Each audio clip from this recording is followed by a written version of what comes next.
El Observatorio sobre OCDE y Políticas Públicas, conformado por la Universidad LID y el Consejo de Promoción de la Competitividad, les damos la más cordial bienvenida a este foro donde vamos a conversar sobre el estado actual y las perspectivas de la implementación de la tecnología 5G en Costa Rica.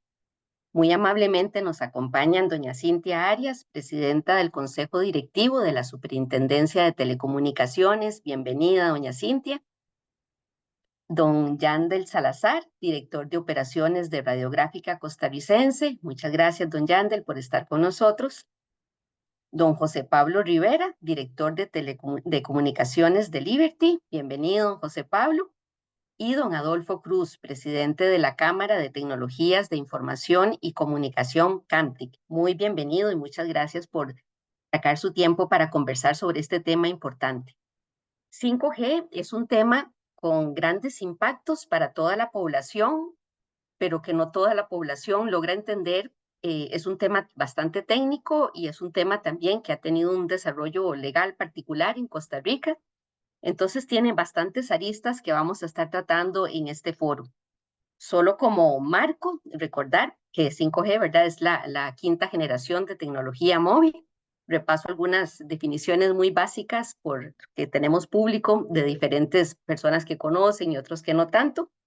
Y recordar los beneficios que podríamos tener de 5G, aunque ahora doña Cintia también nos va a conversar sobre esto, y que dependen en gran medida de que el ecosistema digital completo funcione, ¿verdad? Esto es lo potencial, lo que podemos esperar y lo que queremos tener. Bueno, todos conocemos, ¿verdad? La rapidez, que se espera que sea mucho más rápido que 4G. Algunos artículos hablan entre 10 y 20 veces. Entonces, yo me imagino así como poder descargar una película de alta definición en unos segundos. Después, muy bajita la latencia, o sea, la capacidad de transmitir datos es muy rápido, casi en tiempo real. Y eso abre muchas posibilidades para conducción autónoma, para telemedicina, por ejemplo. Mayor capacidad de conexión. Pueden haber muchos dispositivos conectados en una misma área, en un mismo momento, y esto es esencial para el Internet de las cosas. Y entonces ahí podríamos estar pensando en ciudades inteligentes, ¿verdad? En miles de sensores conectados ahí para gestionar el tráfico, por ejemplo, y mayor eficiencia energética, ¿verdad? Leía que dura más la batería del dispositivo, del celular, por ejemplo. Y para implementar esta tecnología necesitamos el espectro radioeléctrico, ¿verdad? Que el espectro es así como el arco iris, es quizás el espectro que mejor vemos, pero es todo el rango de ondas electromagnéticas que se utiliza para que puedan transmitirse y así nos llega la radio, la televisión y todas las comunicaciones móviles. Y dentro de este espectro, estas frecuencias se agrupan en bandas, que es un término que vamos a estar usando mucho, y esas bandas pueden ser bajas, que son las que tienen énfasis en cobertura, son las de menos de 1000 MHz, luego medias, que tienen un balance entre cobertura y capacidad, que andan entre los 1000 y los 6000 MHz, y las altas o milimétricas, que también se le llaman, que tienen énfasis en la capacidad y que andan entre los 24 GHz y los 100 GHz. Como este es un observatorio de la OCDE, siempre recordamos y tenemos muy presente lo que el organismo nos diga. Y sobre 5G, en el último estudio que publicó la OCDE, que fue el del 2023, lo publican cada 2 años, el estudio económico sobre Costa Rica, nos dice, y leo textualmente, dice, Costa Rica, respecto al 5G, ¿verdad? Costa Rica está rezagado con respecto a otros países latinoamericanos. En ese momento decían, ya hay 22 redes de 5G desplegadas en América Latina, sobre todo en Brasil. Costa Rica debe acelerar la liberación del espectro 5G. Según estimaciones del regulador, el costo de los retrasos de la liberación del espectro oscilaría entre 8 y 12%. La OCDE recomendó en este informe licenciar el espectro 5G a través de un proceso de concesión transparente, y ese es el proceso en el cual estamos. Y también quería recordarles que el índice de competitividad nacional, que calcula el Consejo de Promoción de la Competitividad, nos dice en su versión 2023 una noticia buena, que es que el pilar de adopción de tecnologías de información y comunicación fue el que más aportó en casi todos los cantones, en 81 de los 82. O sea, hemos logrado avances importantes en ese tema, pero también el índice nos deja evidencia de que todavía tenemos retos importantes en las brechas digitales en Costa Rica, entre los cantones de la GAM y fuera de la GAM, y entre los o centrales y costeros y fronterizos. Entonces, bueno, con este breve marco vamos a iniciar con doña Cintia, presidenta del Consejo Directivo de la SUTEL. Doña Cintia es licenciada en Economía de la Universidad de Costa Rica, es máster en Negocios Internacionales de UCR Fundepos y también es egresada del programa de alta gerencia del INCAE. Adelante, doña Cintia, con su tiempo. Bueno, muy buenos días y muchísimas gracias, Patricia y compañeros de la Universidad, del Consejo de Competitividad y del Observatorio sobre OCDE y Políticas Públicas por la invitación a esta actividad. Un gusto poder compartir con don José Pablo, don Yandel, don Adolfo, que son figuras reconocidísimas del sector. Así es que es un gusto y un honor poder estar con ustedes compartiendo en esta actividad.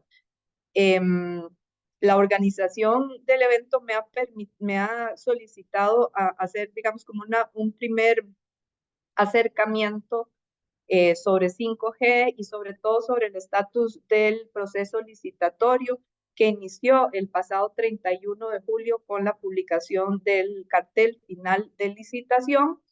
Y entonces arranca ese proceso que nos va a llevar, ojalá pronto, a poder cumplir con esto que nos indicaba doña Patricia de reducir ese rezago en el que el país ha estado inmerso en la aplicación de estas tecnologías. Ha sido un proceso largo, pero bueno, estamos seguros y todavía faltan algunas etapas que cumplir, vamos a ir viéndolas, pero estamos seguros de que con el esfuerzo de todas las partes vamos a poder llevar este tema a buen puerto. Voy a compartir una breve presentación. Me indican, por favor, si sí la están viendo.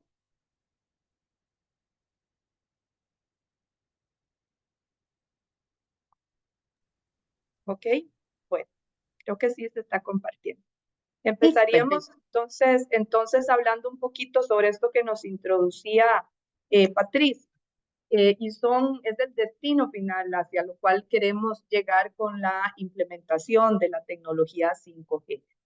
En principio, y esto nos lo ponía también doña Patricia en el arranque, en la introducción, tenemos que entender que la tecnología 5G permite casos de uso, y estoy segura que don Adolfo nos va a comentar muchísimo al respecto, que combinan tres elementos: velocidad, latencia y densidad o cobertura, digamos, de dispositivos. Si nosotros vemos, y esto sobre todo ocurre en el caso, ocurre, digamos, por la combinación en el uso de bandas medias, altas y bajas, que como bien lo indicó doña Patricia, cada una tiene ciertos tipos de características con respecto a estos tres elementos. Pero, por ejemplo, podríamos estar hablando de que en comparación, en velocidad, en comparación con lo que es 3G, 4G, estaríamos pasando de tener una latencia, o sea, el periodo, digamos, que hay intermedio entre que la conexión o que la habilitación de la comunicación se da, va a reducirse de 40 megasegundos a 100 milisegundos, perdón, a 100 milisegundos en las tecnologías 3 y 4G, 4 y 3G en ese orden, a una velocidad de 1 milisegundo. Esto da paso a aplicaciones y usos como los que mencionaba Patricia: telemedicina, autos conducidos autónomos, la conducción autónoma, que requieren una seguridad en cuanto a esta reacción de la comunicación. Estaríamos teniendo la posibilidad de velocidades muchísimo más altas. En 5G la velocidad, digamos, puede ser de 20 gigabits por segundo, cuando en el caso de 3 y 4G teníamos velocidades teóricas de 1 gigabit a 10 gigabits por segundo, ¿verdad? Entonces eso hace multiplicarse muchísimo la velocidad a la cual se pueden dar estas aplicaciones.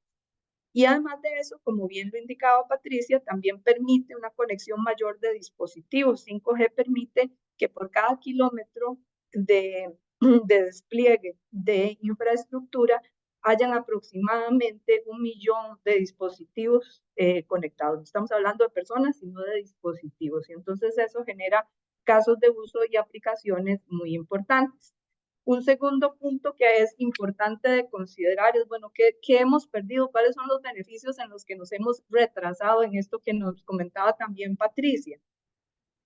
La GSMA calculó que al año 2030 el beneficio por la implementación a nivel mundial de 5G va a llegar a ser cercano a los miles de millones. Y de esa contribución o de ese incremento, digamos, en la producción a nivel mundial, el 63% se estima que va a provenir de la implementación de 5G en bandas medias. Bandas medias son las que tal vez comercialmente, que tienen esa combinación más óptima de los 3 elementos que mencionábamos antes. El 23% va a venir aproximadamente de la utilización de 5G en bandas milimétricas y el 14% de la aplicación de 5G en bandas bajas. Pero si lo vemos en el caso de Costa Rica, y acá la SUTEL había hecho un estudio que al 2020 nos decía que implementar 5G en ese momento permitía generar un aporte al PIB cercano al 8,4%. Pero aquí lo más importante es que ese 8,4% no viene en la mayor proporción de ese incremento en el PIB no se da exactamente por lo que pueda crecer la industria de telecomunicaciones en sí, que sería sobre todo el 1,32 del gráfico en la parte de la base, que es el aporte directo, sino que es un 6,74 de ese 8,4% que se va a generar en una mejora en el PIB, básicamente por los aportes en la productividad, o sea, las mejoras en los procesos que se dan a partir de la habilitación de la 5G, y ahí podríamos tener muchos casos importantes, por ejemplo, en la aplicación de telemedicina, agricultura de precisión, etcétera, pero es lo que la gente va a poder percibir y aportar a su vida diaria, porque es mejoras en productividad derivadas de poder desempeñar mejor, por ejemplo, funciones de teletrabajo, hacer gestiones remotas, y en general vemos que aquí hay un empoderamiento hacia el usuario final en cuanto a los beneficios de la 5G. Pasamos ahora muy rápidamente a lo que es el cartel de licitación de espectro de 5G. Aquí hay que tomar en cuenta muy rápidamente que hay 2 grandes actores, de acuerdo a las competencias que poseen. Por un lado está el MISIT y por otro lado está la SUTEL. El MISIT, y aquí estoy mencionando algunas de las funciones que tenemos cada una de las instituciones, lo relacionado estrictamente tal vez con este proceso licitatorio. El MISIT instruye el inicio del proceso concursal de asignación de espectro. ¿Por qué? Porque el espectro es un bien demanial, un bien del Estado. No le pertenece se otorga en concesión a las empresas, pero quien lo otorga es el Estado. Y por ende se parte de una instrucción que hace el MISIT en donde establece objetivos de política pública. ¿Para qué? Para que la SUTEL pueda ejecutar o desarrollar el proceso, desarrollar y ejecutar el proceso concursal para la asignación de ese espectro. Entonces, una vez que se tienen los objetivos de política pública y los lineamientos por parte del MISIT, que es el que instruye el arranque del proceso, la SUTEL puede elaborar o diseñar un cartel como el que ya tenemos publicado, que se diseña obviamente considerando elementos jurídicos, elementos y sobre todo elementos técnicos. Entonces, durante todo el proceso concursal, es la SUTEL, digamos, quien tiene el control sobre el proceso. Una vez que ese proceso licitatorio se ejecuta, la SUTEL emite una recomendación al MISIT de otorgamiento de concesión, y es a partir de ahí que el MISIT cierra el proceso con la asignación de las concesiones y sobre todo con el perfeccionamiento de esas concesiones a través de contratos con cada uno de los concesionarios. Entonces, una vez que empieza, ya que se publicó el cartel de licitación, que es ese uno, digamos, que tiene ahí un check abajo, se aprueba el pliego de condiciones y se publica, empiezan una serie de etapas que, digamos, en resumen, hasta la etapa número 10, podemos decir que hay dos grandes fases. Una fase de selección de oferentes que cubre de las etapas más o menos 2 y la etapa 2 y la 3, y una segunda fase que es ya, digamos, lo relativo a la subasta. ¿Por qué se hace en estas dos etapas? Porque el Ministerio de Hacienda definió que esta es una licitación mayor por etapas, lo que hace necesario tener una primera etapa de selección de oferentes y una segunda etapa en donde se incluye ya la subasta. La primera etapa, lo que hacen los operadores que están interesados o todos los participantes interesados, es acreditar sus calidades de acuerdo a lo que el pliego cartelario establece, y conoce los principales elementos técnicos del concurso. En una segunda etapa, la segunda fase ya de la subasta, que incluye que conozcan otros elementos que han sido denominados seguridades calificadas en este proceso, como por ejemplo el precio, entre otros, confirman su participación o su interés. Una vez que conocen esta información, reciben una capacitación para utilizar un software especializado que va a ser el respaldo de la subasta, y se realiza la subasta en sí, se hace el análisis de los resultados y se le remite más o menos en la casilla 9, si no me 10, perdón, se remiten al MISID eh, las recomendaciones. A partir de allí, las casillas 11 y 12 y 13 son las casillas que están, las etapas que están en manos, ya sea del MISID, y la última, obviamente, en los concesionarios. Esto, en principio, era un proceso que iba a tomar aproximadamente 82, 87 días hábiles. Esto nos llevaba a la SUTEL hasta más o menos finales de noviembre, principios de diciembre, a emitir nuestra recomendación. Sin embargo, naturalmente es un proceso, y así lo ha sido en otros procesos cartelarios similares, se presentan recursos y demás que son muy naturales de un proceso como este. ¿Cuáles fueron los objetivos de política pública? Y voy a pasarme más bien a la siguiente. Los objetivos de política pública para diseñar este cartel fueron el despliegue de la infraestructura, y eso se ve reflejado en que el proceso cartelario no es un proceso recaudatorio. O sea, lo que nos interesa no es recoger la recaudación que se puede obtener por este bien demanial, sino más bien el desarrollo de infraestructura. Y entonces, una parte del precio del espectro, los operadores la van a tener que pagar a lo largo del tiempo en infraestructura que se comprometen a desarrollar en sitios que han sido previamente determinados y que son sitios en donde hay baja o nula conectividad. El siguiente elemento son nuevos y mejores servicios y un enfoque en calidad, y aquí entonces el cartel lo que establece son objetivos o requerimientos de calidad en el servicio, como velocidades, etc.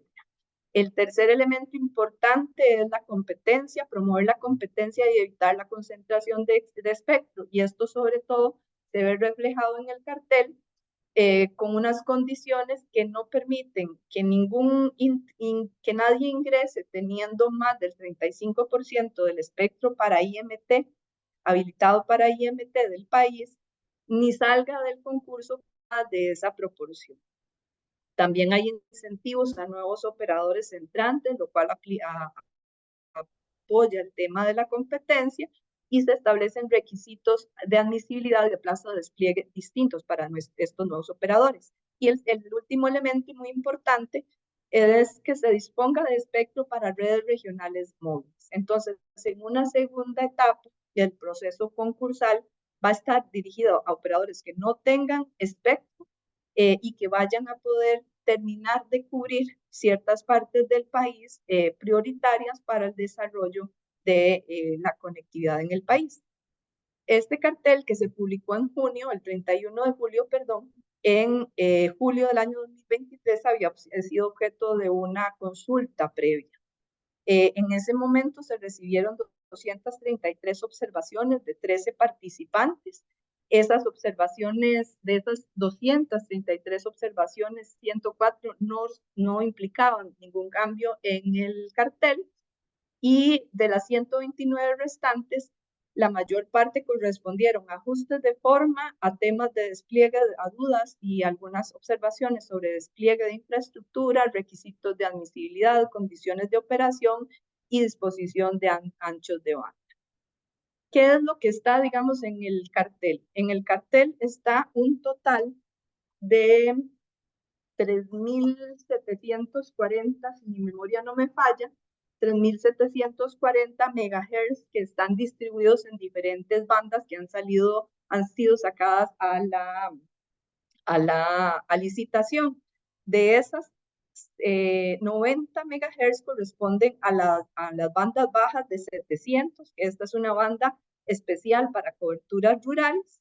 Los cuadritos amarillos son, digamos, los grupos de bandas, digamos, que están disponibles para ser licitados. En las bandas medias, en 2.3 GHz, hay 100 MHz, que esta es una banda, digamos, que lo que permite es aumentar la capacidad de las redes existentes. En la banda C, que es la banda media más importante, tenemos 300 MHz distribuidos en varios bloques y tenemos acá a RAXA, en donde tiene ya asignado 100 MHz. Aquí por eso aparece RAXA en el centro. Y esta es una banda prioritaria para desarrollos de 5G y en las bandas milimétricas se han dispuesto 3.250 MHz, para como parte del proceso licitatorio. Y entonces aquí esto nos lleva a ese total que les indicaba de 3.740 MHz que se suman a los 610 MHz que ya están disponibles y en manos de los operadores para desarrollos IMT. El cartel fue publicado y está disponible en la página que ustedes tienen ahí a la vista para que todos puedan conocerlo. Fue publicado el 31 de julio de este año y en este momento, si nos devolvemos un poquito a las etapas que les mencionaba al inicio, estamos en este momento atendiendo aclaraciones y objeciones al proceso. La SUTEL atiende directamente las aclaraciones y las objeciones son presentadas ante la Contraloría General de la República. Las aclaraciones recibidas corresponden a Claro, Liberty y UCAEP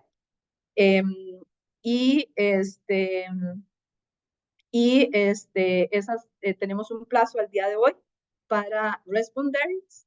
Y en el caso de las objeciones, la Contraloría lo que hace es solicitar a la SUTEL información para ellos atender directamente hacia los operadores las objeciones.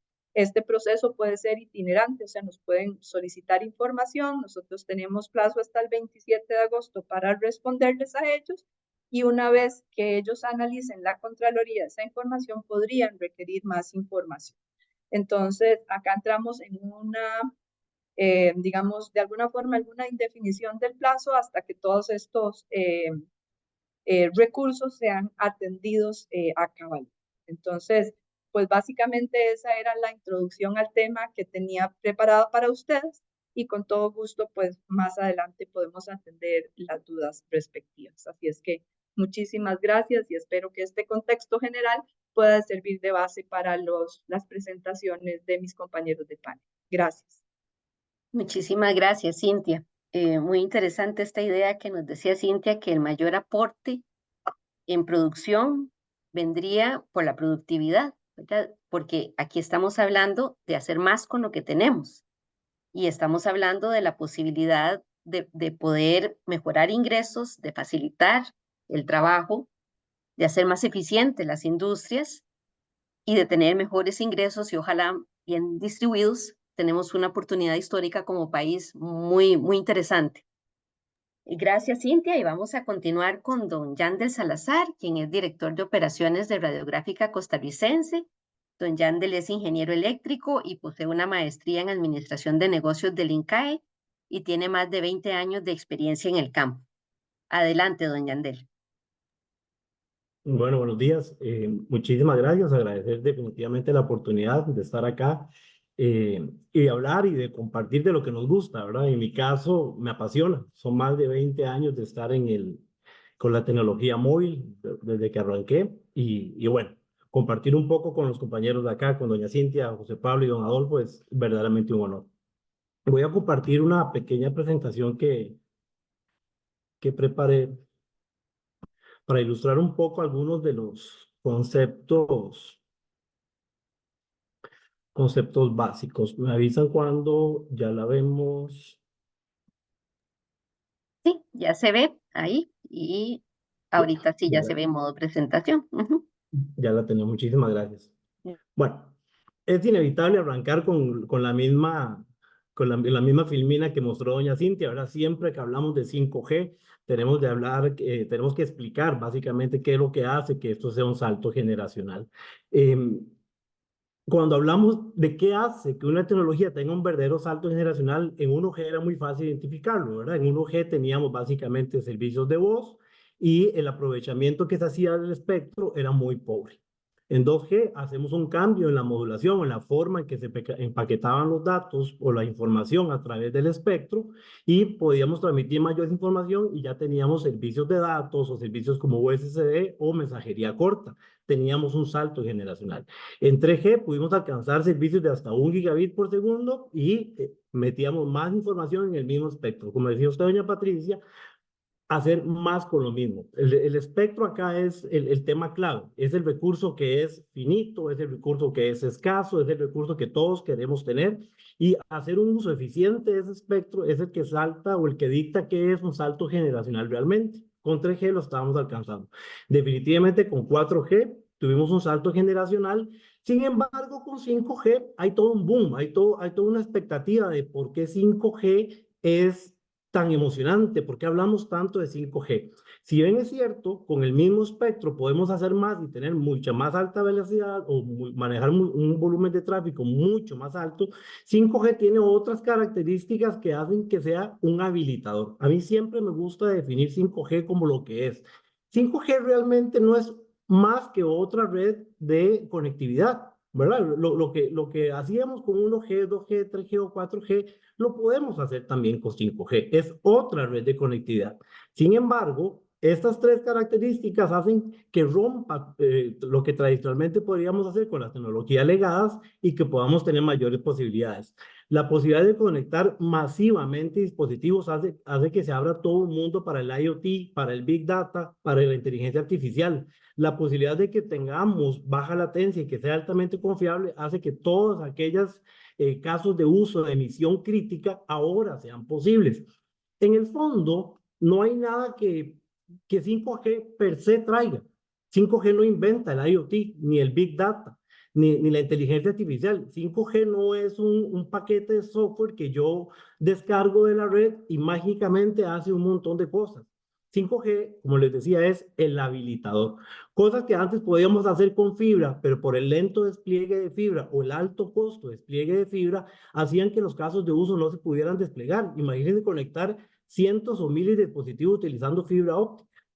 O cosas que antes hacíamos y que podíamos hacer y podemos hacer con otras tecnologías inalámbricas, tenían limitantes de ancho de banda o tenían limitantes de la cantidad de dispositivos que puedo manejar. 5G, si bien es cierto, no compite ni sustituye ninguna de estas otras tecnologías, conjunta lo mejor de todos los mundos, porque ahora podemos hacer un despliegue rápido, costo efectivo, que me permite a mí conectar muchísimos dispositivos, manejar un volumen de tráfico altísimo, a una muy alta velocidad con una confiabilidad y una ultra baja latencia. Ese es el habilitador de 5G. Per se no inventa nada, ya está inventado. Todo lo que podemos hacer con las tecnologías que existen hoy, lo que podemos hacer con 5G es habilitarlo y hacerlo a una escala a nivel nacional. Y aquí es donde los casos de uso, como decía doña Cintia, los va a percibir el usuario. El usuario móvil, por ejemplo, ya siempre me gusta decirlo así, el usuario móvil no va a percibir un cambio significativo. El cambio más grande que va a haber el usuario móvil cuando pase de 4 a 5G es el número en la pantalla. Pero realmente las aplicaciones que hoy usa un usuario móvil van a seguir siendo las mismas. Sin embargo, cuando se habiliten los casos de uso, cuando lleguen los casos de uso a los usuarios, es ahí cuando van a haber un cambio. Y estos cambios, o por lo menos como lo tenemos concebido desde Raxa, tienen que ser cambios que vengan a mejorar la calidad de la vida de las personas. La Don tecnología, si Yandel, no viene a mejorar la calidad de vida de las personas, no tiene ningún sentido, no tiene ningún propósito. don Yandel, perdón que lo interrumpa. En la presentación estamos viendo como unos cuadros grises. No sé si la puede volver a compartir o hay unos cuadritos grises que tapan parte de la imagen. ¿Usted los ve? Yo no los veo. Ujú. Ahí ya se nos despejó uno. Hay como tres cuadritos grises que nos hace la observación una de las personas que nos está viendo y tiene razón. Ahora Entonces, siempre quedan, bueno, quedan dos arriba y hay uno como a un ladito. deben ser los de Zoom, me imagino, de estos de acá. Ajá, sí. Pero lo que no sé es cómo Entonces, desaparecer. una opción puede ser retirarla y volver a compartir para ver si eso Claro, nos quita esos cuadritos. Ujú, a usted lo creo que vemos está bien. como... Ujú. Ahora cuando la probamos antes se veía bien, pero no sé por qué están esos cuadritos ahí. Tal vez cuando tengamos 5G inalámbrico de internet fijo. Ok. Ajá, ahí la veo bien. Si gusta, la puede volver a compartir. Perdón que lo interrumpiera. Ahora, Ahora sí se ve bien, magnífico. Ujú, muchas perfecto, gracias. muchísimas gracias. Listo. ¿Qué estamos implementando en Raxa? Bueno, con los 100 MHz de espectro que comentaba doña Cintia que tenemos nosotros concesionados, estamos implementando primeramente una red de FWA. La arquitectura es una arquitectura básica de una red móvil, aunque en nuestro caso el servicio o el primer servicio que vamos a lanzar es una red de servicios inalámbricos fijos. Eso es lo que significa FWA. Y nosotros, la oferta que queremos hacer es de dar conectividad de servicios de hasta 1 gigabit por segundo para los segmentos de gobierno, empresarial, pymes y en algunos casos incluso residencial. ¿Cuál va a ser el primer servicio que van a ver los clientes? Bueno, vamos a llegar con un CPO, un dispositivo como un módem, ¿no? Como los que instalamos hoy en las casas, que va a ser obviamente inalámbrico. Este módem se va a conectar a las estaciones base, ¿verdad? Las antenas que conocemos comúnmente, y a través de nuestra red de transporte vamos a hacer el transporte de estos datos y de este tráfico que vamos a manejar. En principio, con este servicio lo que buscamos es disminuir definitivamente la brecha digital. Como les decía, hoy las tecnologías inalámbricas disponibles no nos dan un ancho de banda tan alto, ¿verdad? Con las características que sí nos da 5G, pero al mismo tiempo podemos acortar el tiempo de despliegue de las redes que tienen, por ejemplo, las redes de fibra. Las redes de fibra inevitablemente van a llegar o tienen que llegar hasta las casas de cada uno de los ciudadanos. Pero mientras tanto, la red de 5G viene a llenar ese vacío que teníamos en la brecha digital y en el tema de accesibilidad y conectividad que tenemos. Evidentemente, una vez que tenemos una red como FWA desplegada, aquí es donde podemos aprovechar esa cobertura y esa capacidad de llegar con redes para desplegar otros casos de uso como los que les voy a mostrar. Una vez que tenemos la red y que tenemos dispositivos que podemos conectar con esta red, podemos empezar a desarrollar casos de uso en distintas verticales. Por ejemplo, en seguridad pública o seguridad ciudadana. A partir de conexión de cámaras, podemos hacer casos de uso de videovigilancia y manejar este tráfico y tomar decisiones con ese tráfico que estamos llegando. Podemos también aportar en temas de transporte y movilidad urbana, podemos hacer control de tráfico, podemos ver patrones de comportamiento de los usuarios, podemos mejorar la seguridad en las paradas, mejorar la seguridad en los autobuses, en fin, podemos empezar a poner distribución. Nosotros estamos trabajando ahorita en generar algoritmos para generar datos GTFS que permitan conocer cuál es la información que vamos a poner disponible. Por ejemplo, el usuario puede estar en una parada de autobús y puede acceder a cuáles son las rutas de los buses, cuáles son los horarios de los buses, cuál es el estado de retraso que lleva algún bus, en fin, cómo se va a comportar el transporte público, cuál es el nivel de eficiencia que puede ser el transporte público, lo podemos ver. También las empresas autobuseras pueden planificar mejor sus rutas, las empresas autobuseras pueden calcular el tráfico que pueden tener e incluso el patrón de uso que tienen los usuarios. Por ejemplo, nosotros podríamos, en un sistema que esté completamente integrado, podríamos saber de dónde a dónde viajan las personas. Por ejemplo, una persona que aborda un bus en, qué sé yo, en Guadalupe y se baja en San José, toma otro bus hasta Escazú y luego toma otro bus hasta Santana o Lindora o cualquier otro lugar, podríamos pensar en hacer optimizaciones de rutas de acuerdo a cómo se mueve la gente, ¿verdad?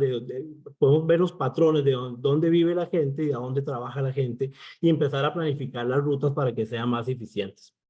Por supuesto, podemos mejorar los espacios públicos conectados, podemos empezar a llevar conectividad hasta el disfrute de las personas, ¿verdad? Que las personas puedan estar siempre conectadas y que puedan acceder a la información que necesiten en tiempo real. Todo esto lo podemos hacer, pero también podemos llegar un poco más allá. Podemos hablar de energía y sostenibilidad, podemos colocar sensores o dispositivos de IoT en todas partes y empezar a tomar decisiones con esta información que tenemos desde los sensores. Podemos medir luminosidad, podemos medir energía consumida, podemos medir temperatura, podemos, en fin, calidad del aire. Todo esto lo podemos hacer y podemos hacer que nuestras ciudades sean más sostenibles, ¿verdad? También las municipalidades tienen una posibilidad altísima de llevar los servicios. Los servicios tienen que llegar al ciudadano y el ciudadano no tiene que llegar a reclamar los servicios. Es algo que deberíamos todos aspirar como país. El hecho de que un ciudadano pueda tener un app que lo conecte con sus servicios municipales. El otro día veía una aplicación de emisión crítica en la que, por ejemplo, un ciudadano puede tener un app y puede ir caminando por una acera y reportar un tubo roto, una acera que tiene un bache o temas de basura que está sin recoger. Los ciudadanos pueden reportar esto y las municipalidades pueden interactuar con los ciudadanos y darle seguimiento a los reportes que hacen. Eso hace que los ciudadanos no tengan que presentarse hasta la municipalidad para hacer un reclamo, para hacer un reporte, sino que la municipalidad puede llegar hasta ellos. Y evidentemente telemedicina, ¿verdad? Reducir ahorita la posibilidad de las listas de espera o el acceso a la consulta médica es algo que va a ser cada vez más factible a través de telemedicina. Como les digo, esto no se inventa, la telemedicina hoy existe, pero poderla llevar a lugares donde hoy es más difícil es algo que sí nos va a habilitar 5G definitivamente.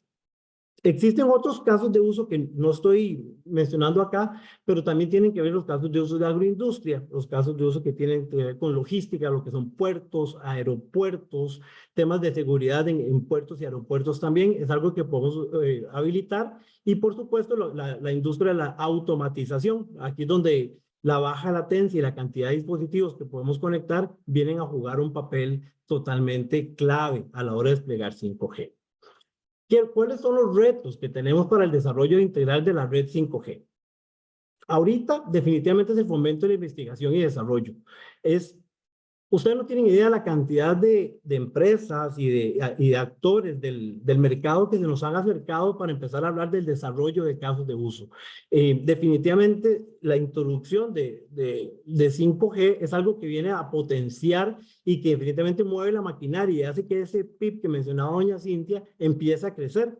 ¿Por qué? Porque ya mucha gente está viendo cuáles son las posibilidades, cuáles son las posibilidades que se habilitan a la hora de tener una red de conectividad. Como les decía, la red per se no hace nada, no proporciona nada, pero la posibilidad de desarrollar casos de uso es lo que sí. ¿Cuál es el tema? Requiere que se fomente la investigación, requiere que se inviertan recursos, son muy caros y hay que hacer muchísimo desarrollo de software también a la par de esto. No es mágicamente como van a aparecer. El otro reto que tenemos como país es la ampliación de la cobertura de la red 5G. Nosotros, por ejemplo, estamos arrancando con el año 1 con la implementación de 200 nodos y ciertamente estamos tratando de llegar a la mayor cantidad de cobertura que podamos tener con esos 200 nodos. Pero la densificación es algo que tiene que llegar. Para mejorar la cobertura y mejorar los anchos de banda y la calidad de las redes, tenemos que llegar a 500, 1000, 1500 nodos perfectamente. Es lo que se debería tener en todo el país y es algo que deberíamos apostar. Pero esto tiene un reto, ¿verdad? ¿Cómo hacemos para ir desplegando cobertura y al mismo tiempo obtener el retorno de la inversión, ¿verdad? Ciertamente es una tecnología que no es barata, es bastante cara y requiere que la adopción que se haga por parte de los usuarios sea masiva para lograr ese retorno de la inversión que vamos teniendo. Por otro lado, la densificación de dispositivos conectados. Aunque hablamos de que podemos conectar miles o hasta millones de dispositivos en la red, lo cierto es que ahorita no tenemos tantos dispositivos. La cantidad de dispositivos 5G que se pueden conectar a la red hoy anda por el 20, 25, 30% de la cantidad de dispositivos que hoy se conectan a 3G y 4G. Eso quiere decir que como industria todavía nos hace falta llegar a esa cantidad de dispositivos que necesitamos, obviamente que baje el costo de los dispositivos y tener acceso a los dispositivos. Ese es un reto que todavía tenemos y que va a tardar algunos meses o años para llegar todavía. Lo otro es la implementación de funcionalidades que necesitamos para diferenciar y priorizar el tráfico. 5G nos permite hacer algunas técnicas como por ejemplo el slicing, que nos permite separar el tráfico, que nos permite dedicar tráfico o espectro, porciones de la red específica para el manejo y la priorización de datos, pero para esto ocupamos tener espectro, ¿verdad? Se necesita tener espectro disponible para poder usar estas técnicas que nos permiten priorizar el dato. Por ejemplo, si tenés un caso de uso de seguridad ciudadana, es un tráfico que tiene que ser manejado de una manera distinta, o si existen algunas aplicaciones de automatización o de manejo autónomo, en fin, ese tráfico también tiene que ser priorizado.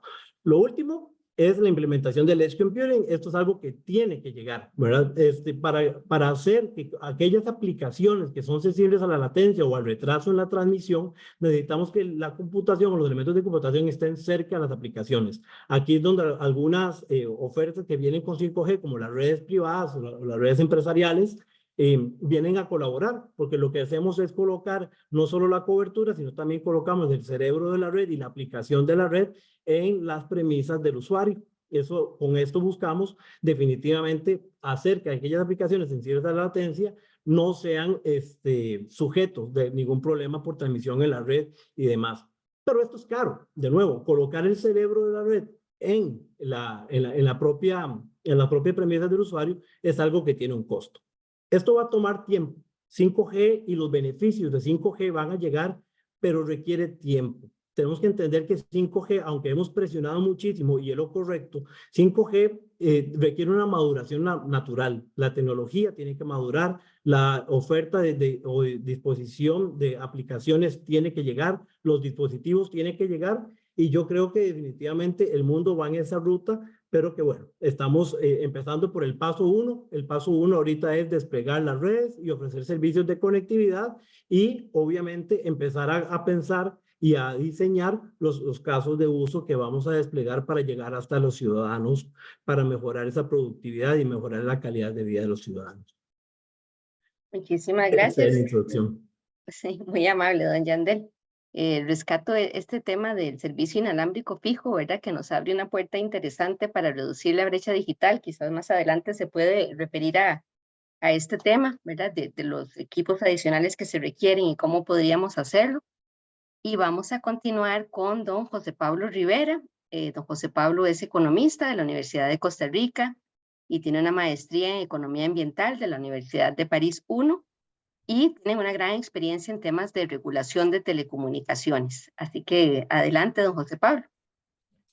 Muchísimas gracias, Patricia. En primer lugar, un gran agradecimiento a Lead University y al Consejo de Promoción de la Competitividad por invitarnos a Liberty a participar de este foro. Como vos bien lo mencionabas en tu participación inicial, Patricia, 5G es un tema que como país hemos discutido ya durante muchos años, y creemos que es necesario continuar la deliberación e intentaré aportar en mi breve presentación, que consta nada más de un slide, intentaré aportar algunos elementos, creo, ligeramente distintos a los que ya muy atinadamente Cintia y Yandel han aportado. Aprovecho también para saludarlos a ellos, a Cintia, a Yandel, a quienes conozco desde hace muchísimos años y nos ha tocado trabajar conjuntamente, y también a Adolfo, a quien también conozco y respeto muchísimo en cuanto a su labor en Camtic. Muy bien. ¿Me confirma nada más, Patricia, que ve la presentación? Sí, señor, la vemos bien. Perfecto. Voy a ver porque no estoy logrando... Ah, listo. Bueno, muy bien. Yo creo que me gustaría dejar un mensaje un poco en línea de lo que conversaba también mi colega Yandel, y es que hemos iniciado el camino finalmente en temas de 5G. Y hay que recordar que durante muchos años, yo diría desde 2017, 2018 en el país propiamente, hemos discutido cuáles son los pasos a seguir para contar con las condiciones necesarias para desplegar 5G. Y creo que en buena medida esta discusión se centró durante también mucho tiempo en el rebalanceo del espectro como una precondición necesaria para habilitar el despliegue de 5G en competencia. Ay. Yo recuerdo que durante muchos años, incluso antes de la pandemia, el gran foco de discusión era que efectivamente teníamos un mercado en competencia, específicamente hablando de las redes móviles, que había sido supremamente exitoso, así reconocido también por organismos como la OCDE, dicho sea de paso, en cuanto al incremento de la competencia en el país, en este mercado, y además a un incremento exponencial en el número de dispositivos móviles y de suscriptores móviles en general. Y que entonces este mercado en competencia tenía que también servir como base para el futuro despliegue de esa tecnología que en aquel momento era realmente incipiente, porque todavía ni siquiera estaban finiquitados los estándares de 5G a nivel mundial, y eran muy pocas, digamos, casi que exploratorias las redes de 5G que existían para ese momento. Pero desde ya vislumbrábamos que la única forma de poder desplegar las redes de 5G en competencia era precisamente logrando un reequilibrio en cuanto a la tenencia del espectro radioeléctrico que iba a ser necesario para el despliegue. Esto hay que señalarlo después de muchos esfuerzos y de voluntad política. Creemos desde Liberty que ha empezado a subsanarse y que efectivamente, como bien lo mencionaba doña Cintia, y ahora lo voy a comentar un poco más a profundidad, el cartel de licitación establece esas normas precisamente tendientes a evitar la concentración de espectro, concentración que históricamente ha sido la norma en el país. No obstante, subsisten algunas asimetrías, y también de eso quisiera referirme más adelante en mi presentación. Con todo esto, lo que sí vemos desde Liberty es que ya podemos empezar a ver hacia adelante en el muy corto plazo en este inicio del camino de 5G. Y de hecho, ahora también voy a explicar brevemente cómo ha sido el proceso o nuestro plan de despliegue de 5G, que hemos dividido en 3 etapas, para mostrar precisamente que ya hemos iniciado ese camino, que de hecho no hemos esperado al cartel de licitación para poder iniciar con esta primera fase de despliegue de 5G desde la perspectiva nuestra como Liberty, como un operador importante en el mercado de telecomunicaciones en el país. No voy a entrar mucho en el primer punto de definición, sobre todo, digamos, de los atributos de 5G, porque yo creo que tanto Cintia como Yandel ya ahondaron suficientemente en esto.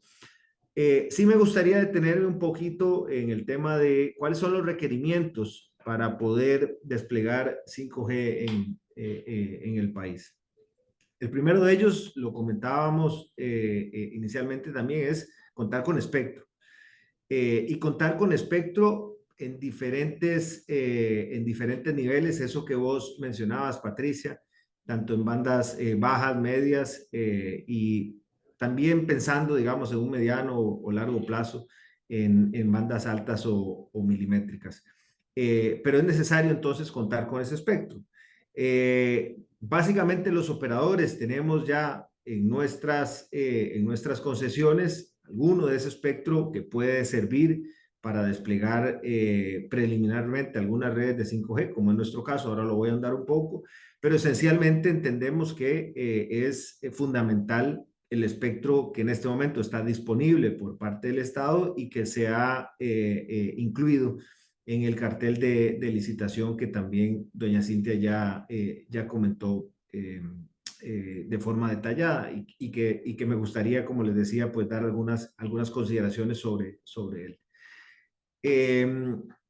Luego de contar con el espectro, es necesario contar con inversión en tecnología y por eso quise subrayarlo y ponerlo en negrita. Porque creo que por ahí Andel lo mencionó, esto no es algo que va a suceder por arte de magia, esto es algo que requiere muchísimas inversiones y los llamados a hacer esas inversiones, no solo acá, en Costa Rica, en todo el mundo, son los operadores de telecomunicaciones. Entonces es bien importante entender que 5G no va a caer por arte de magia con el espectro, es decir, el hecho de contar con espectro, ya sea por medio de nuestras propias concesiones actuales o por medio de futuras licitaciones, no predetermina el éxito en el despliegue de 5G en el país, básicamente porque los operadores tenemos que hacer un enorme esfuerzo en inversión precisamente para adoptar esta nueva tecnología. Y ahora voy a hacer algunas reflexiones también en términos de qué implica hacer esta inversión, especialmente cuando nos comparamos con otros países del mundo, porque sí, efectivamente, tendemos a subrayar que estamos desfasados o que estamos rezagados en la adopción de tecnología como 5G con respecto a otras latitudes, por ejemplo, con respecto a Norteamérica, a Estados Unidos concretamente, con respecto a Europa, con respecto a los países de Asia. Pero ciertamente hay un tema a considerar y es cuáles son los retornos de inversión esperados en cada una de las diferentes latitudes a nivel mundial, y eso está muy aparejado a cuáles son los ingresos por usuario que cada operador recibe en las diferentes regiones. Nada más, digamos, para contar un dato importante que estaba revisando. De acuerdo al último estudio de movilidad de Ericsson, precisamente de este mes, de agosto del 2024, en el caso de Latinoamérica, se espera que cada usuario móvil pase de utilizar 11 gigabits por mes, esto para el 2023, a utilizar 36 gigabits por mes en el 2029.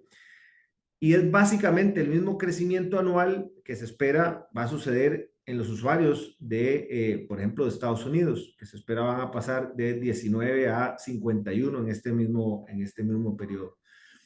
Obviamente eso está relacionado con la explosión de casos de uso, con lo que cada uno de nosotros como usuarios vamos a poder hacer desde nuestros dispositivos móviles, por supuesto con temas de streaming y con temas de nuevas aplicaciones y demás. Pero el punto es que al final los operadores en cualquier latitud, independientemente de si es en Estados Unidos o en Costa Rica, tenemos que hacer una inversión para poder sostener ese altísimo crecimiento en el tráfico de datos móviles, y sin embargo al final cuando vemos lo que nosotros denominamos los ARPUs, el ingreso medio que cada usuario paga a los operadores, en el caso de los Estados Unidos, este ingreso medio es básicamente 4 veces el ingreso medio que tenemos los operadores en Costa Rica.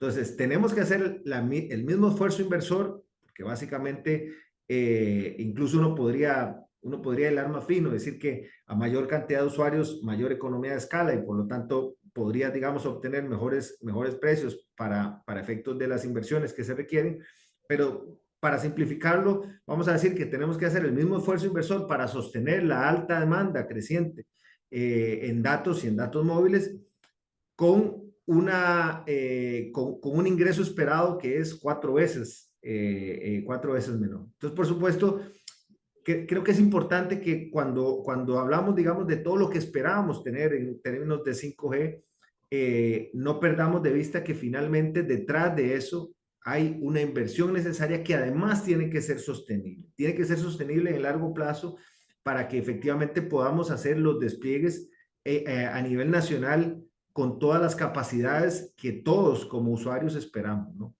Me detuve un poquito en el punto de la inversión, pero quería señalar 2 elementos adicionales importantes que se requieren para efectos de que la promesa de valor de 5G sea una realidad. Una es la infraestructura. Requerimos infraestructura de transporte, básicamente fibra óptica a nivel nacional, y subsisten una serie de dificultades para poder desplegar como quisiéramos los operadores esta fibra óptica en todo el territorio nacional. Entonces, ahí tenemos una dificultad, digamos, en la ampliación de la infraestructura que va a ser un requisito indispensable para poder llevar 5G a todo el país. Y segundo, también la infraestructura soportante, digamos, aquellos elementos de soporte hacia los nodos, a las antenas de 5G y que también se van a densificar muchísimo en función de los casos de uso y en función sobre todo de la ampliación de las capacidades de 5G, lo que se espera sea la ampliación de capacidades de 5G, especialmente en áreas urbanas y en ciudades, ¿no? Donde vamos a pasar de una lógica en la que teníamos quizás una torre para brindar cobertura a 5 o hasta 10 kilómetros a la redonda, a tener que poner nodos en cada esquina de la ciudad para precisamente poder abarcar todos esos usos que Yandel explicaba en su presentación. Entonces también vamos a necesitar infraestructura, tanto a nivel de transporte como infraestructura soportante. Y un cuarto elemento que sí me parece también vale la pena detenerse un poquito, es el tema de los terminales. Por supuesto que se va a requerir que todos los usuarios tengan dispositivos soportantes de 5G, no solamente desde la perspectiva del uso móvil, sino también desde la perspectiva de los miles de dispositivos que se esperan sean capaces de conectarse a través del 5G. También creo que tanto Cintia como Yandel hicieron una pequeña reflexión al respecto, y es que hoy no necesariamente tenemos todos esos dispositivos. Y además esos dispositivos en principio no van a ser como ha sido para toda la adopción de las diferentes generaciones de tecnología móvil. Son dispositivos cuyo precio no necesariamente es el más asequible en una primera instancia.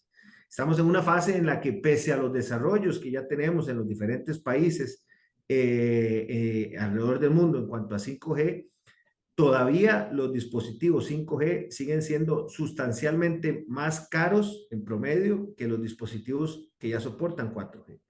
Entonces, eso lo que hace es que cuando nosotros pensamos, y lo voy a ligar ahora con el tema del cartel, que lo primero que vamos a hacer con el tema de 5G es reducir la brecha digital para que todo el mundo tenga 5G. Bueno, hay un elemento de acceso que no es el despliegue de la red propiamente, sino que es el acceso que tiene el usuario a través de su dispositivo. Cuando pensamos en que es necesario establecer un cronograma o una serie de obligaciones de cobertura para que las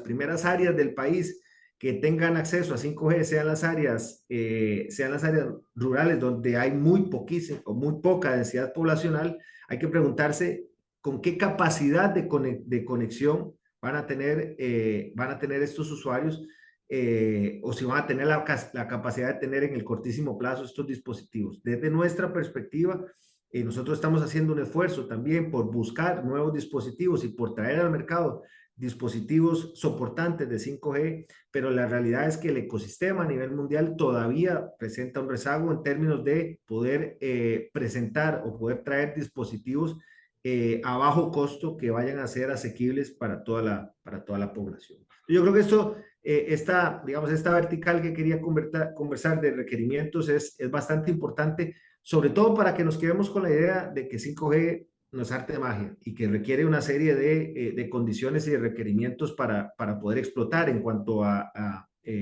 su funcionalidad.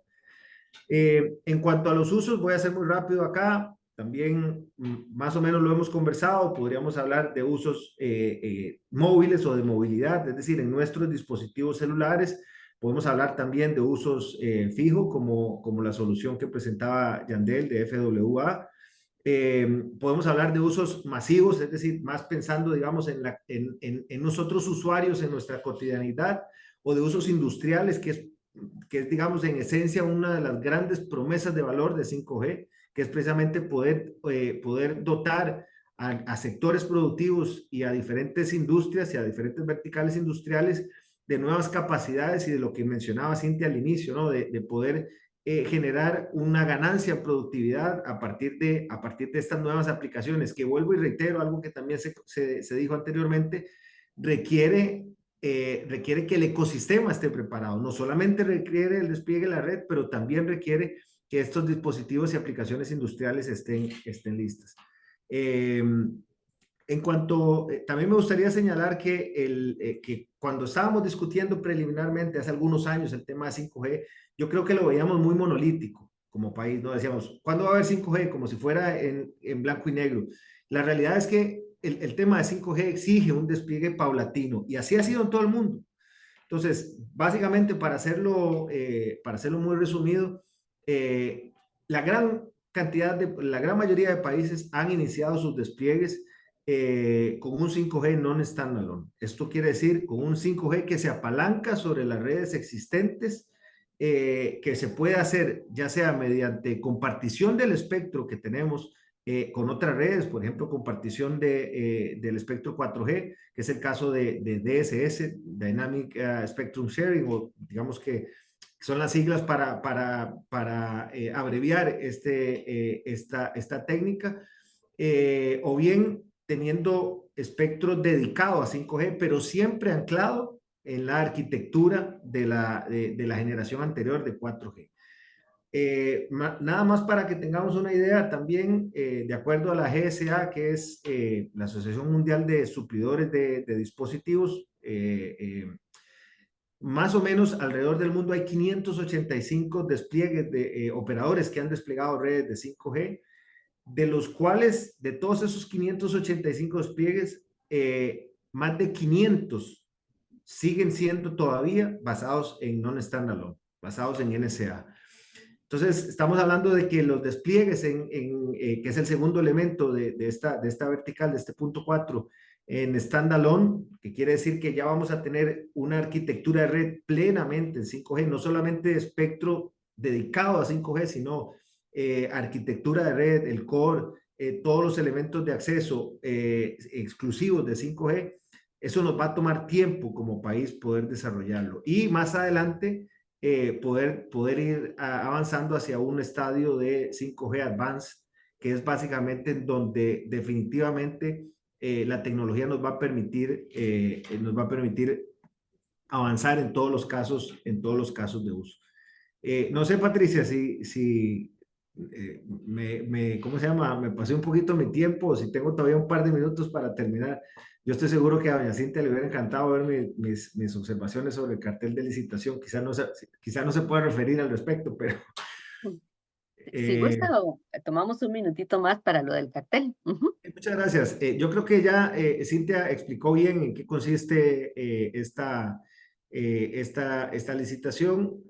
Nosotros vemos con buenos ojos el que se hayan incorporado una serie de conceptos desde la misma emisión de política pública, como que el cartel no tiene fines recaudatorios, que en otros países ha tenido consecuencias, digamos, perversas en cuanto a la velocidad de despliegue de las redes 5G. Me refiero a cuando los procesos licitatorios tienen ese énfasis recaudatorio.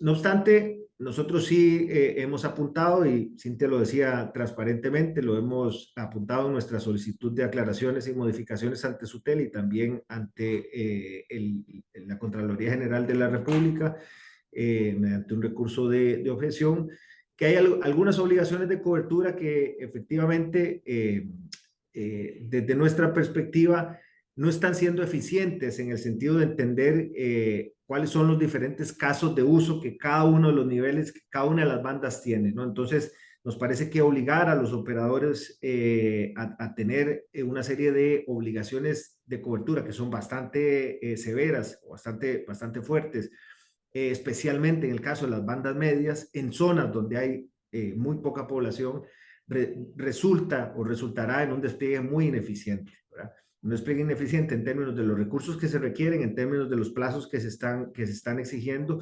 y por ahí nosotros hemos hecho algunas de esas observaciones. También creemos que ha sido también una buena labor por parte del Ejecutivo y del MISID la manera en la que se ha diseñado un control de concentración de espectro. Sin embargo, eso creemos también tiene otra arista, y es que hay una serie de asimetrías que la misma control de concentración de espectro fomenta, y es que hoy por hoy solamente hay 2 operadores móviles en el mercado que mantienen una serie de obligaciones derivadas de los procesos cartelarios anteriores con el Estado costarricense. Y hay operadores en el mercado que pueden operar tanto en la prestación de servicios móviles como en la prestación de servicios fijos inalámbricos, que no tienen ninguna obligación en cuanto a los despliegues en otras zonas, en cuanto a la velocidad de estos despliegues, y que por lo tanto pueden concentrar sus esfuerzos únicamente en una estrategia comercial que no debe acompañar necesariamente las obligaciones que sí están establecidas en los contratos de concesión. Los contratos de concesión vienen derivados del cartel de licitación, y desde nuestra perspectiva como Liberty es necesario que nivelemos la cancha ahí, que todos los operadores tengan las mismas obligaciones, especialmente a nivel de cobertura.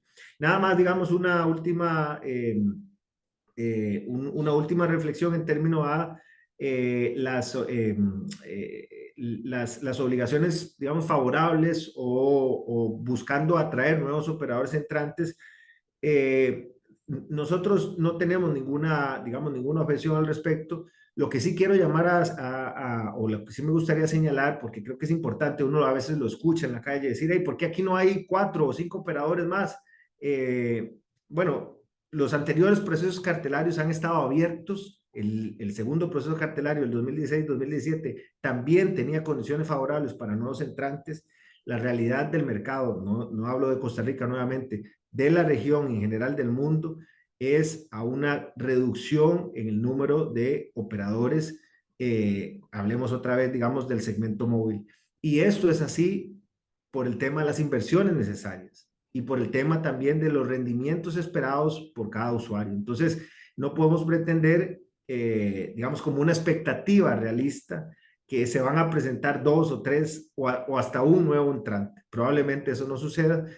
Nosotros no tenemos ni mayor injerencia, ni tampoco tenemos ninguna objeción al respecto, pero sí creo que es importante que entendamos realistamente que estamos en un mercado en el que ya de por sí a nivel de Centroamérica somos el mercado que más operadores móviles mantiene, y que por la estructura de ese mercado eso se va a mantener así por muchos años. Y únicamente ya para terminar, nuevamente, perdón Patricia por pasarme, yo que venía contento que solo tenía un slide y pensé que eso iba a hacer que fuera más rápido. Solo quería señalar también que desde nuestra perspectiva de Liberty, nosotros, en función de este despliegue paulatino que mostraba en el punto 4, nosotros sí hemos hecho un despliegue paulatino de 5G, empezando por unas unas pruebas utilizando espectro 100% dedicado, un espectro que solicitamos a modo de prueba al Ministerio de Ciencia, Tecnología y Telecomunicaciones y que obtuvimos para su explotación, llamamos en términos de pruebas, durante el primer semestre del 2024. Luego pasamos a un lanzamiento comercial en una modalidad de NSA DSS, es decir, compartiendo el espectro que ya tenemos hoy, específicamente en nuestra banda 2100, y para ello elegimos el 80% de los sitios con mayor tráfico móvil ubicados en la GAM. Esto lo arrancamos el 24 de junio y mantenemos esta red en funcionamiento, por supuesto, ya es parte, digamos, de los planes que hemos integrado a nivel de nuestra oferta comercial y, por supuesto, nos preparamos de cara al lanzamiento de ese 5G, ojalá standalone, una vez que contemos con el espectro que está dispuesto en el cartel de licitación y que, por supuesto, como Liberty tenemos toda la intención de participar y poder obtener parte de ese espectro. Entonces, por acá dejo mi participación. Nuevamente, discúlpenme porque me pasé un poquito de tiempo, pero les agradezco muchísimo la atención. Gracias, don José Pablo. Contestó una de las preguntas que tenemos ahí, ¿verdad? Que es por qué Liberty ya está ofreciendo el servicio. Entonces lo castigo con que no me responde esa al final. Y seguimos con don Adolfo, don Adolfo Cruz, presidente de Camtic, que tiene su formación como ingeniero industrial. También cuenta con una maestría en gestión de negocios con especialización en finanzas y mercadeo, y lo que complementa con experiencia en liderar proyectos innovadores en el sector tecnológico. Adelante, don Adolfo, y les recordamos que esta grabación queda en las redes sociales del CPC, de la Universidad LID, también en el YouTube de la Universidad LID, también se les hace llegar por el enlace donde se registraron. También Liberty lo está compartiendo, entonces ahí va a quedar todo el material. Adelante, don Adolfo. Gracias, Patricia. Muy buenos días. Un agradecimiento especial al Observatorio de OCDE y Políticas Públicas que conforman Lead University y el Consejo de Promoción de la Competitividad. Y pues un saludo especial para mis distinguidos colegas panelistas, todos muy respetados, doña Cintia, don José Pablo y don Yandel. Es realmente un honor estar aquí compartiendo con ustedes sobre un tema que creo que nos apasiona a todos y que además es un tema crucial para el desarrollo tecnológico y económico de Costa Rica. Yo no traje presentación. La ventaja de ir de último es que muchos de ustedes hicieron un desarrollo súper detallado y buenísimo, entonces me ahorran tiempo en esa parte. A mí me pidieron hablar específicamente sobre la implementación de las redes 5G y su impacto en las empresas tecnológicas, la brecha digital y la competitividad del país. De nuevo, aprovechando la ventaja de ir de último, creo que mis compañeros panelistas han hecho una exposición muy amplia y muy buena sobre todo el tema de implementación y temas relacionados con la necesidad del uso del espectro, los aspectos relacionados también a la licitación. Entonces voy a concentrarme más bien en el impacto que 5G va a tener no solo para las empresas tecnológicas, sino en general y para el país, más los dos otros puntos que mencionaba antes. Es claro que la infraestructura necesaria para las redes de 5G es un tema urgente, clave y fundamental, pero la verdadera transformación país va a comenzar cuando abordemos 5G desde una perspectiva más integral, más holística, en donde involucremos y trascendamos la parte de implementación, ¿verdad? A nivel de infraestructura y empecemos a pensar cómo Costa Rica puede involucrar a toda la sociedad en general, empresas usuarias, usuarios individuales, el mismo Estado, la academia, los proveedores de infraestructura, los entes reguladores, los proveedores de tecnología y demás, entendiendo que esto que estamos construyendo en este momento es básicamente una supercarretera por la cual requerimos que exista tráfico y ese tráfico son vehículos especializados, ¿verdad? No queremos usar 5G para cosas que existen otras tecnologías que ya podrían, digamos, darnos el rendimiento adecuado como 4G o algunas otras. Entonces, clarificar o resaltar lo que decían mis compañeros, ¿verdad? 5G no es solo una mejora de velocidad con respecto a tecnologías previas, es una transformación profunda de cómo nos conectamos. Desde mi perspectiva, 5G va a ser la tecnología que viene a romper un paradigma que a veces no dimensionamos en su totalidad. Si nos ponemos a pensar hoy en día, el acto de conectarnos a Internet es un acto consciente, mayoritariamente. Todos utilizamos un teléfono inteligente, una computadora, una tablet o un dispositivo interconectado a la red. Y con 5G este paradigma va a cambiar y nos vamos a mover a un mundo donde viviremos interconectados prácticamente de manera permanente e inconsciente. Y esto no es un cambio menor. Ya mis colegas hablaron también muy acertadamente de todas las características de 5G, no voy a entrar a repetirlo, pero básicamente hablamos de velocidades ultra rápidas, de latencia extremadamente baja y de la posibilidad de conectar millones de dispositivos de forma simultánea. Entonces, esto es lo que lo convierte realmente en una plataforma idónea para, para que sea un dinamizador de todo lo que hemos llamado la economía de lo que no existe, ¿verdad? Y está por inventarse, y además tecnologías que si bien no son necesariamente nuevas, vienen a exponenciarse con el uso de esta plataforma.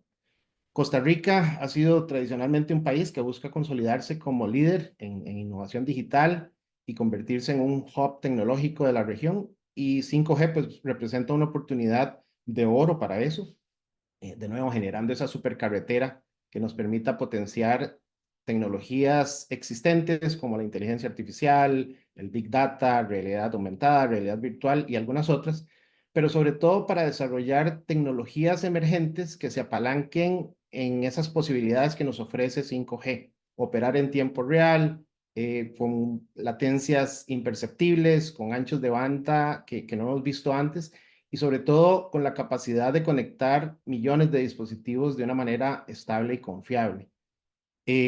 Vamos a vivir entonces en un mundo centrado en datos y conectividad, ¿verdad? Que será la base para que empresas de todo el mundo desarrollen nuevas aplicaciones, nuevas plataformas de servicio, nuevos modelos de negocio, nuevas formas de brindarle al usuario experiencias hasta hoy no vistas y nuevos productos que interconecte cada vez más a usuarios. Entonces, básicamente 5G nos abre la puerta para innovar, ¿verdad? Y desde sus inicios como república, Costa Rica siempre ha sido un país donde la innovación y diría yo la disrupción ha sido algo muy nuestro, ¿verdad? El tomar riesgos y hacer las cosas bien siempre fueron un norte, buscando siempre el bienestar de la población.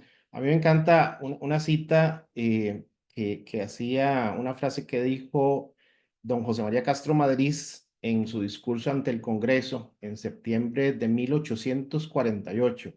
Él decía: los países que no utilicen a la ciencia y la técnica como guías en sus empresas se quedarán postergados y estarán supeditados al desarrollo de los demás, porque en las sociedades actuales, decía en aquel momento, aquellos que utilicen mayor conocimiento y sagacidad serán los que logren ventajas sobre los otros.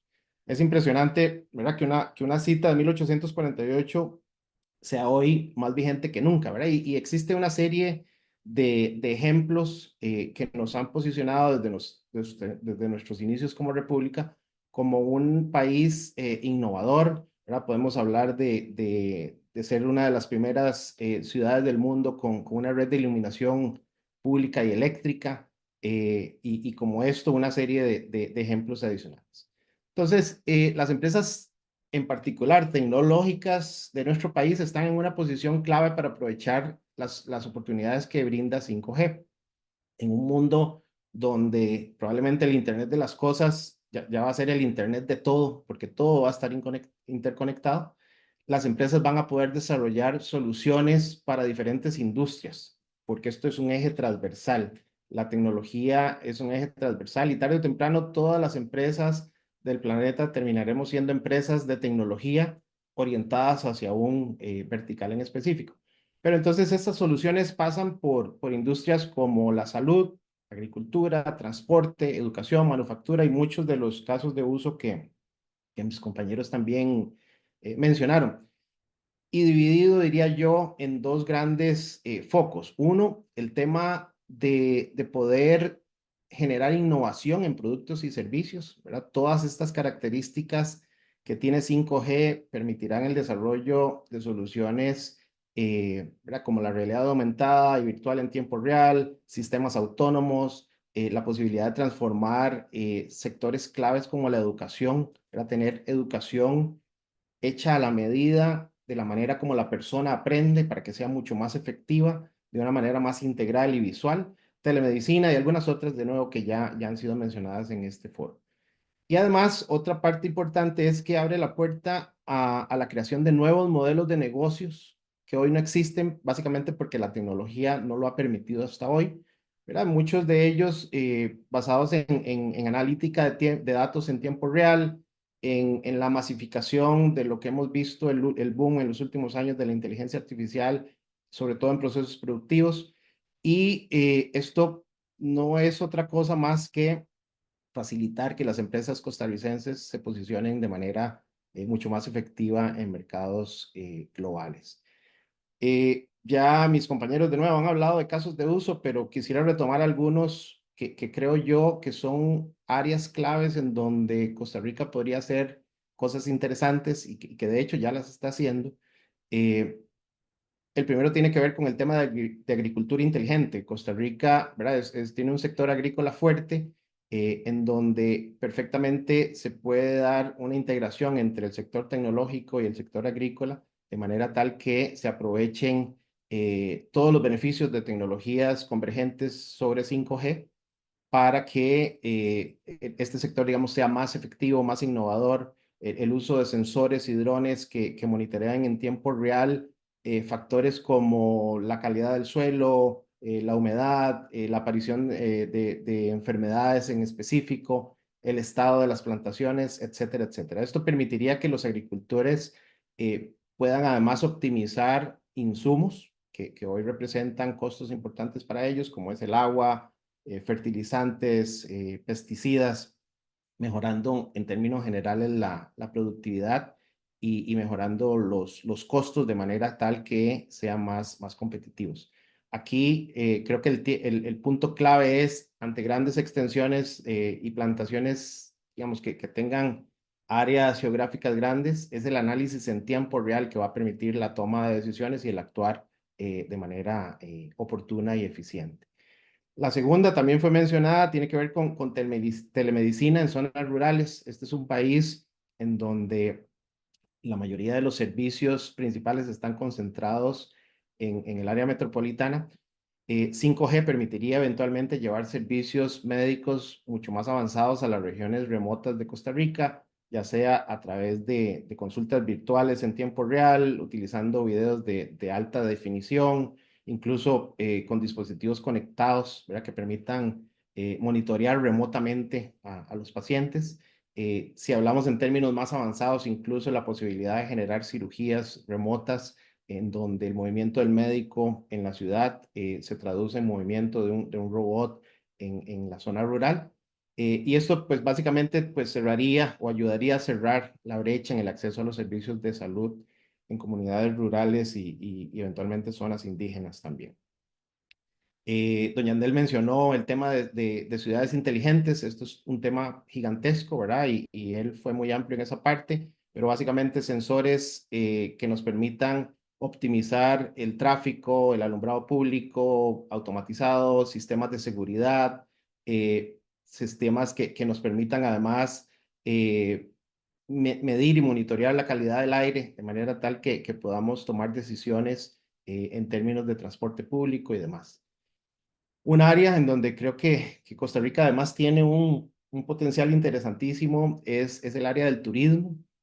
Es un destino turístico por naturaleza, ¿verdad? Y como tal podríamos ofrecer experiencias turísticas inmersivas a través del uso de tecnologías relacionadas con realidad aumentada, realidad virtual, donde los visitantes puedan explorar áreas ya sean inaccesibles, ¿verdad? O simplemente hacer una mezcla entre turismo real y turismo virtual, donde se puedan sumergir en todas nuestras riquezas locales, con guías interactivos, recorridos virtuales y demás, haciendo a Costa Rica, digamos, un mercado mucho más competitivo por la experiencia que recibe el visitante.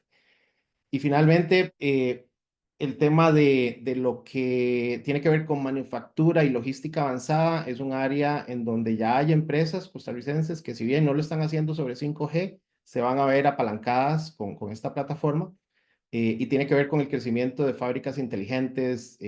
Hablamos ya de robots, sistemas de gestión logística interconectados, nuevamente analítica de datos en tiempo real, y aumentos en la eficiencia.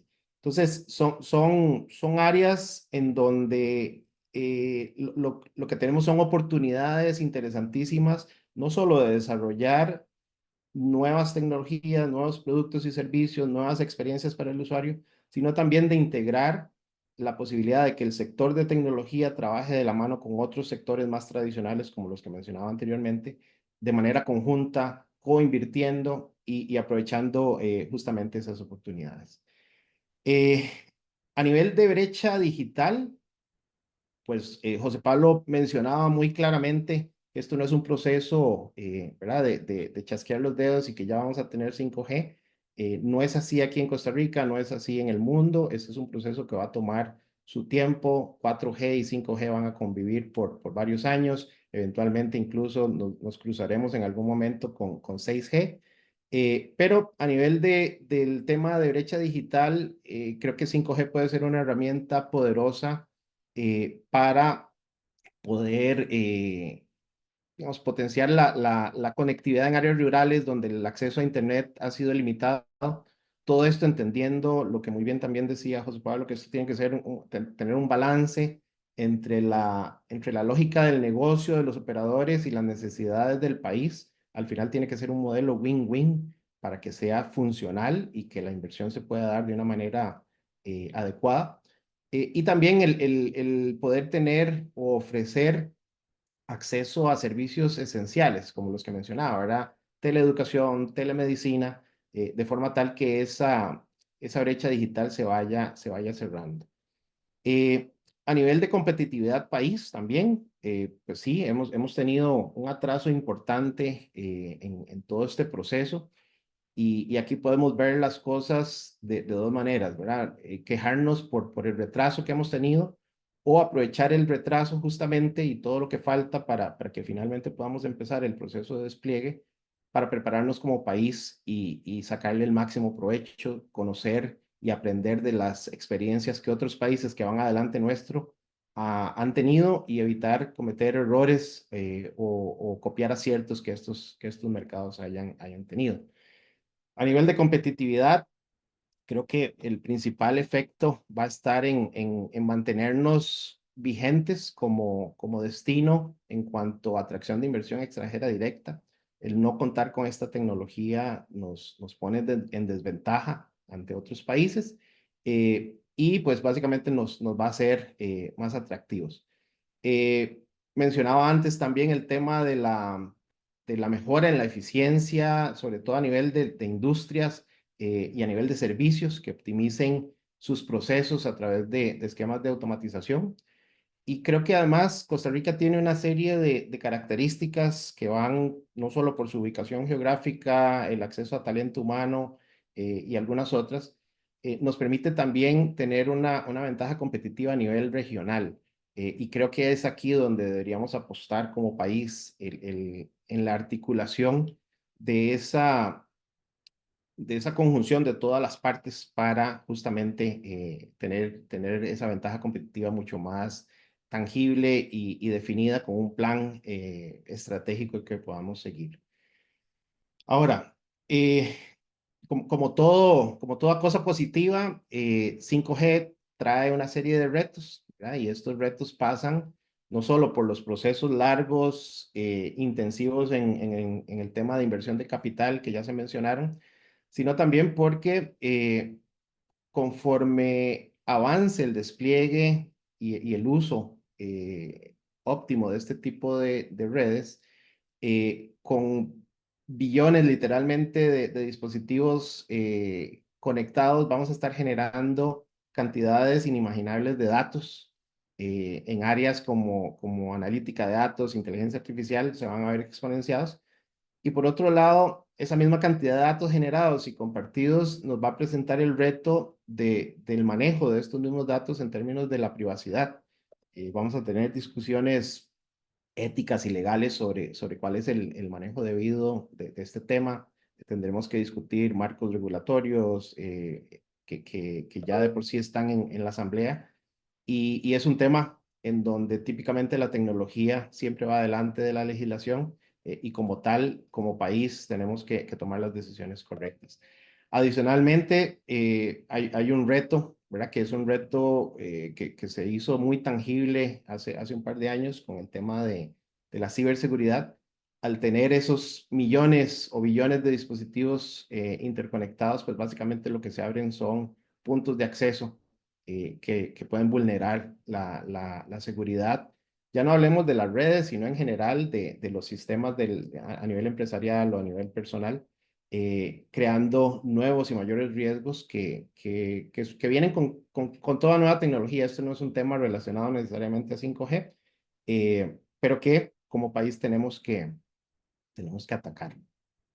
Entonces, en resumen, y tal vez para ir cerrando, la implementación de 5G es un mundo de oportunidades, va a traer beneficios significativos y tangibles al sector de las empresas de tecnología de este país. Creo que definitivamente nos va a apoyar si hacemos un uso correcto y un despliegue sensato y con sentido racional en la reducción de la brecha digital y principalmente pienso que además va a ser un tema que nos va a potenciar en términos de la competitividad. Tenemos que garantizarnos ese balance entre esa infraestructura bien distribuida y que todos los sectores, tanto urbanos como rurales, puedan aprovechar la tecnología, ¿verdad? Entendiendo nuevamente ese balance entre la inversión tan grande que mencionaba José Pablo y los beneficios que queremos que todos los costarricenses tengan. Desde mi perspectiva y desde Camtic, creo que la discusión que ha estado faltando hasta ahora, ¿verdad? Hemos estado muy centrados en temas de recuperación de espectro, en temas de infraestructura, en temas de licitación, temas que han generado, digamos, un foco excesivo en esa parte, que si bien son temas fundamentales, ¿verdad? Porque sin eso no podemos arrancar, creo que nos hemos perdido de una discusión un poco más estratégica como país para entrar a definir cuáles son las ventajas que Costa Rica tiene y cuáles son los pasos que tiene que dar para aprovechar 5G y empezar, ¿por qué no?, a discutir desde ya qué va a pasar con 6G y cómo vamos a evitar que todos los problemas y retrasos que hemos sufrido en el caso de 5G no se repitan en el futuro. Esa sería mi participación de momento y quedo abierto a cualquier consulta con muchísimo gusto. Muchas gracias, don Adolfo. Estamos sobre el tiempo, pero quisiera rescatar algunas preguntitas y la respuesta la pueden hacer muy corta para poder abarcar unas 2 o 3. La primera incluso para usted, don Adolfo, doña Raquel Aguilar y también algunas otras personas consultan qué tan cerca podemos estar en Costa Rica, cuánto ve usted que nos podemos llevar para llegar a tener la tecnología. Creo que esa es la pregunta del millón, ¿verdad? Porque hay factores que no son fáciles de ponderar. Si todo fluyese de manera, ¿verdad? Sin ningún problema, creo que doña Cintia nos puede dar una idea más clara en términos de tiempo, pero de nuevo, hay etapas, ¿verdad? Y aquí lo que va a pasar es que necesitamos salir a licitar todo el tema del espectro de frecuencias y a partir de ahí los operadores van a poder empezar a hacer esas inversiones con toda la dinámica que mencionaba José Pablo, ¿verdad? De inversiones importantes, de logística importante. Entonces, yo pensaría que esto es un tema que va a ir desarrollándose paulatinamente y probablemente por zonas geográficas específicas, ¿verdad? Que vamos a tener el aprovechamiento. No pensaría que esto suceda probablemente en los siguientes 12 meses o más, pero creo que tal vez los compañeros tienen un criterio más claro porque está más relacionado con temas de despliegue, ¿verdad? Y precisamente para doña Cintia, don Juan Ignacio González consulta cómo asegurarse que los procesos de apelación no demoren la adjudicación. Y de una vez le dejo otra consultita ahí que preguntan cómo sería regulado el espacio para poner las radiobases. Bueno, muchas gracias. A ver, el tema del tiempo es bastante relativo. Yo les mencionaba a ustedes que nuestro cronograma sin todos estos recursos nos llevaba a presentar al MISID una recomendación de adjudicación más o menos hacia el mes de finales de noviembre, principios de diciembre. Y a partir de allí empezaría la etapa en donde el MISID perfecciona los contratos de concesión, que es un proceso que va a la Contraloría porque requiere el refrendo contralor, los contratos, y por otro lado empezaría ya la etapa, una vez que esté eso concretado, ¿verdad? Los operadores podrían, con la seguridad jurídica pertinente, empezar con sus despliegues de las redes. Entonces, esa parte del despliegue de las redes obviamente depende mucho de la estrategia comercial y las decisiones que tomen las empresas, los nuevos concesionarios, aunque aquí ya nos han dicho algunos de los compañeros que hay ya casos en donde ellos con el espectro disponible han empezado con la comercialización o con los proyectos en relación a la comercialización de este servicio. A ver, los plazos de los recursos son muy relativos y aquí no hay que asustarse, ¿verdad? Y hay que ver esto como un elemento normal. Los procesos anteriores en los que ya la SUTEL tiene experiencia son procesos en donde también se han presentado recursos, donde también se han presentado objeciones y han tenido que ser atendidos. ¿Cuánto puede demorar eso? Pues va a depender muchísimo de la naturaleza de las consultas que realicen cada una de las partes. Y aquí yo diría que lo importante no es apresurarse, lo importante es dar el paso seguro, no solamente para asegurar los beneficios de esta tecnología, sino para asegurar por parte de todos los operadores que puedan participar, pues una participación exitosa en el concurso, pero además un despliegue que pueda ser claramente, digamos, ejecutado con toda la seguridad por parte de ellos. Entonces, es muy relativo. Las distintas etapas son procesos, son objeto de recursos, y yo diría que sería apresurado e irresponsable de mi parte decir cuánto puede demorar la atención de todos estos, porque incluso es incierto. Por eso nosotros hablamos siempre de un escenario cierto de 87 días, porque la atención de esos recursos puede demorar pues su tiempo. La otra pregunta era sobre los espacios públicos, ¿verdad?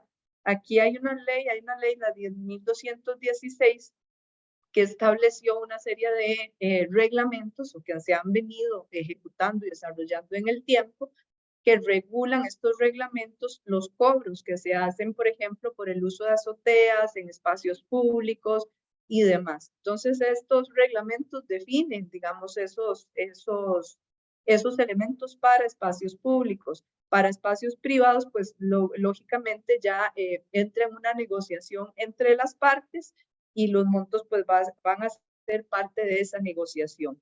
Pero todos los despliegues y desarrollos de infraestructura, llámese torres, postes, etcétera, son sujetos del cumplimiento de la regulación específica en cada una de las municipalidades y del CEPIA en materia constructiva. Entonces, esos dos elementos hay que tomarlos en cuenta. Por supuesto, la velocidad en que esa infraestructura se vaya a desarrollar va a depender muchísimo de esa reglamentación interna en las municipalidades que definen la forma en que esos proyectos de infraestructura se desarrollan en cada una de las localidades.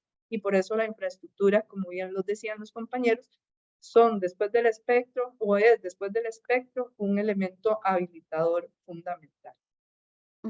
Muchas gracias. Tenemos muchas preguntas, no podemos abarcarlas todas, pero tal vez para don Yander retomamos esta ya para cerrar, que nos consultan cómo estamos respecto a otros países del Istmo, incluyendo Panamá, si tienen información, si vamos un poco atrás o cómo vamos respecto a los demás. Sí, realmente veintitantos de redes son los que se han desplegado en Latinoamérica. Definitivamente la referencia, como mencionaba, creo que fue José Pablo, es Norteamérica y Europa, donde se han hecho mayores despliegues. Creo que acá en Centroamérica, solo en Guatemala, hay un inicio de una red desplegada. Creo que Panamá todavía no ha desplegado redes de 5G.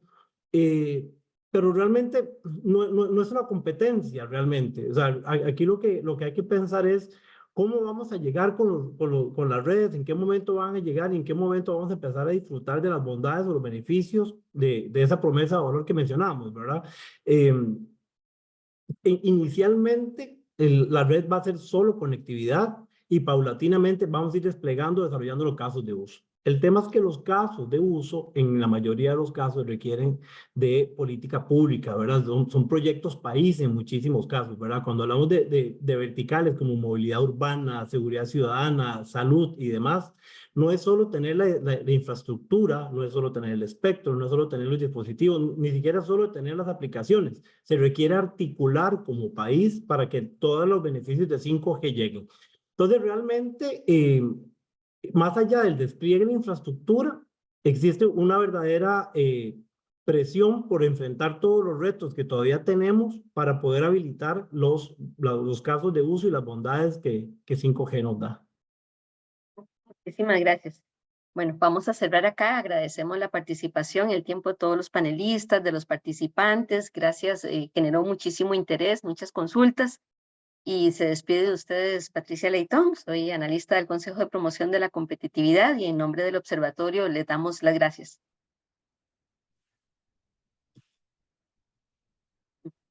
Pues.